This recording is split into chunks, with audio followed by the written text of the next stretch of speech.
বুয়েট ভর্তি পরীক্ষা এটি এসেছিল। আসসালামু আলাইকুম প্রিয় শিক্ষার্থী, তোমরা যারা ইন্টারমিডিয়েট 2027, 28, 29 এবং 30 সালে পরীক্ষার্থী রয়েছে, তোমাদের জন্য আমার নিউটনিয়ান বলবিদ্যা এর ধারাবাহিক যে সিরিজ ভিডিওগুলো ছিল, সেই সিরিজ ভিডিওর আলোকে আজকে আমরা আলোচনা করব খুব গুরুত্বপূর্ণ একটি টপিক। এটি কিন্তু বুয়েট ভর্তি পরীক্ষা এসেছিল। এই সমস্যাটি যদি তোমরা সমাধান করতে পারো, তাহলে কিন্তু যে কোনো ধরনের এমসিকিউ এবং যে কোনো ধরনের সিকিউ থেকে কিন্তু তুমি নিউটনিয়ান বলবিদ্যা থেকে করতে পারবে। ধন্যবাদ। বুয়েট ভর্তি পরীক্ষা এটি এসেছিল। আমরা যদি দেখি যে বুয়েট এসেছিল 2023-24 সেশনে এই নিউটন বলবিদ্যা থেকে এই প্রশ্নটি এসেছিল। দেখো, আমাদের তিনটি বল এই বরাবর কে করছে। এটি হচ্ছে আমাদের T1 এবং এটি হচ্ছে আমাদের T2 এবং এটি হচ্ছে আমাদের T3। এখন এই বুয়েটের যে প্রশ্নটি যে এসেছিল, এখানে আমাদের কোনটা রয়েছে, এটা ছিল 45 ডিগ্রি এবং এটি ছিল আমাদের 30 ডিগ্রি।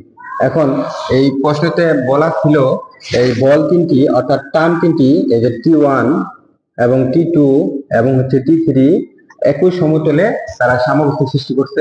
একই সমতলে, অর্থাৎ এটা একটা সমতল, এই সমতলে কিন্তু তারা একটি সাম্যাবস্থা সৃষ্টি করছে। যদি সাম্যাবস্থা সৃষ্টি করে, এরা যদি সাম্যাবস্থা সৃষ্টি করে থাকে, তাহলে আমাদের প্রশ্নটি চেয়েছিল যে T1 অনুপাত T2 এর মান কত। অর্থাৎ এটি কিন্তু আমাদের বুয়েট ভর্তি পরীক্ষায় এসেছিল। এটি নিউটনের বলবিদ্যার থেকে আমরা দেখো এই বিষয়টি সমাধান করার জন্য এটি উদ্দীপকও আসতে পারে।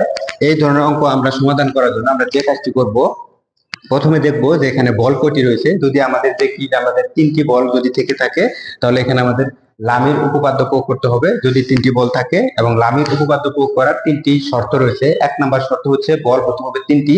দেখতে পাচ্ছ যে এখানে বল রয়েছে T1, T2 এবং T3। এখানে বল কিন্তু আমাদের তিনটি রয়েছে এবং তিনটি কিন্তু একটি নির্দিষ্ট বিন্দুতে কাজ করেছে। অর্থাৎ এই তিনটি বলে কিন্তু এই নির্দিষ্ট বিন্দুতে কাজ করেছে এবং এই বল তিনটি একই সমতলে হতে হবে। অর্থাৎ লামির উপপাদ্য প্রয়োগ করার জন্য আমরা এই শর্ত হচ্ছে তিনটি। এক নম্বর হচ্ছে যে কোনো তিনটি বল থাকতে হবে এবং 2 নম্বর হচ্ছে তিনটি বল একটি সাম্যাবস্থা তৈরি করবে, একটি নির্দিষ্ট বিন্দুতে একই সময় ক্রিয়া করবে এবং এই বল তিনটি একই সমতলে হতে হবে। এটা একটা সমতল, অর্থাৎ এটা একটা উলম্ব তল যদি চিন্তা করি, তাহলে এই উলম্ব তল বা এই সমতলের উপর এটি কিন্তু একটি সাম্যাবস্থা সৃষ্টি করেছে। এই তিনটি বল যদি থাকে, তাহলে আমরা খুব সহজেই লামির উপপাদ্য প্রয়োগ করে এই T1 এবং T2 বের করতে পারবো। এখন লামির উপপাদ্যটা কি আমরা দেখবো। যে লামির উপপাদ্যটা হচ্ছে, আমরা যদি লিখি যে T1, আমরা যদি T1 লিখি, T1 এই T1 এই টানটা হচ্ছে এদিক, এই T1 এর বিপরীত কোণ কিন্তু হচ্ছে আমাদের এইটা। অর্থাৎ যখন আমরা T1 লিখবো, তখন আমরা লিখবো এই T1, যখন লিখবো তখন এই T1 এর সারা যে দুটি টার্ম রয়েছে অর্থাৎ T3 এবং T2 এর মধ্যবর্তী কোণটি আমরা লিখবো।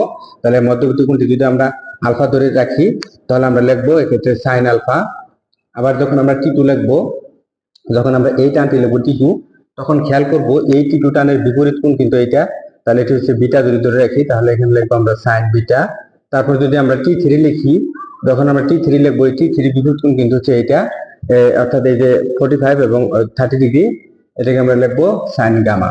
এটি কিন্তু হচ্ছে মূলত লামির সূত্র। এই সূত্র প্রয়োগ করে কিন্তু আমরা এটি খুব সহজে নির্ণয় করতে পারবো।